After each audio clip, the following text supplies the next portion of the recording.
Exactly what I mentioned previously, that the focus was more on accused number two. Even people in the house, they pointed at accused number two and they said they can recognize him from that night of the incident.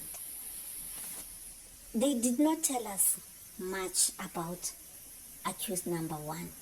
That is why I was saying, what was accused number one doing all along when there was a commotion in the house, when Zandi and them were busy with sticks and, trying to beat up accused number two? What was accused number one doing at that time? That is exactly what I asked.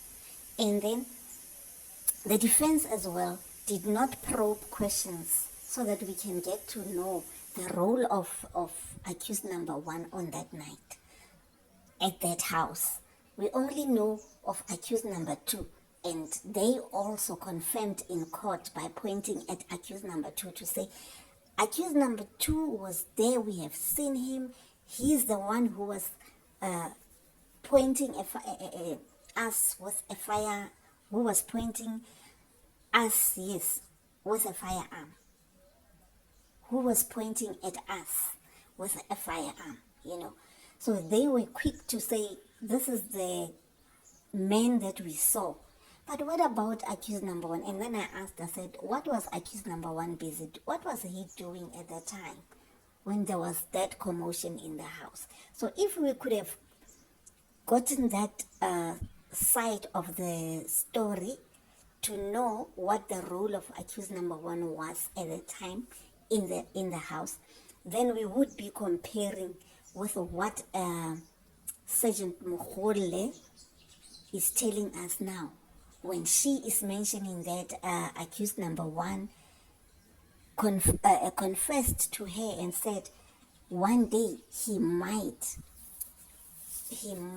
account for the death of Senzo. So we would be comparing now the notes. So we don't know exactly what he did. Even the defense did not do justice to that, because they did not even probe questions based on accused number one. They did not ask the witnesses from the Khumalo home. They did not ask them questions. Okay, we hear you're talking about accused number two, but what about one? Accused number one, what was he doing at that time? Because there was a lot going on at that time. And where was he? What was he doing at that time? Because we could be seeing now the lies in all this saga. So here we are. Let's listen at what Sgt Mogola said in court.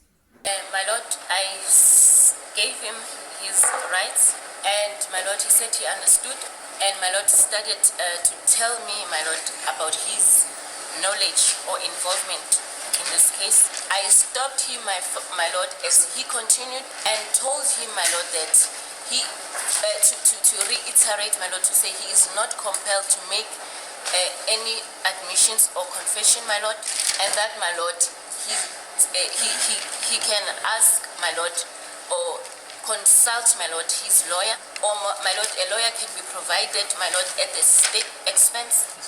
And my lord, he said, "Akawudingi ummeli, my lord." In fact, my lord, in Zulu he said, "Okwamanje angimdingi ummeli." That's why, my lord, I further asked him, "Why are you telling me this?" He even asked me, what did I mean by that? And I told him, my lord, that you saw people were wrongfully arrested and the case, my lord, was still unsolved. Why didn't you come forward and tell the police that, like what you are telling me?